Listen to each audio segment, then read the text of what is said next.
Hi hello నమస్తే మనో విశ్వ real ఎస్టేట్కి స్వాగతం. ఇది హైవే బిట్ అండి.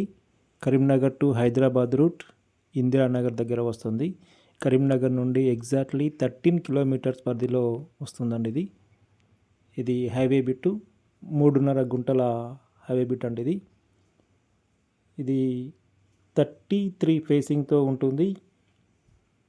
33 ఫేసింగ్ డెప్త్తో ఉంటుంది. పక్కన బిల్డింగ్ ఎంత డెప్త్ ఉంటుందో అదే బిల్డింగ్ డెప్త్లో ఉంటుందండి. 3.5 గుంటలు మంచి కమర్షియల్ బిట్టు, పక్కా కమర్షియల్ బిట్. ఇది ఇందిరానగర్ హైవే దగ్గరలో వస్తుంది. దీని యొక్క ఓనర్ రేట్ వచ్చేసి పర్ గుంటకి 25 ల్యాక్ చెప్తున్నారు. గుంటకు 25 లక్షలు. ఇంట్రెస్టెడ్ బయ్యర్స్ ఉన్నట్లయితే లేట్ చేయకుండా నన్ను సంప్రదించగలరు. దీనికి సంబంధించిన పూర్తి వివరాలు నా దగ్గర ఉన్నాయి. అలాగే మన ఛానల్ సబ్స్క్రైబ్ చేసుకునే వాళ్ళు ఉన్నట్లయితే వెంటనే సబ్స్క్రైబ్ చేసుకొని లైక్ షేర్ చేసి బెల్ ఐకాన్ క్లిక్ చేయండి.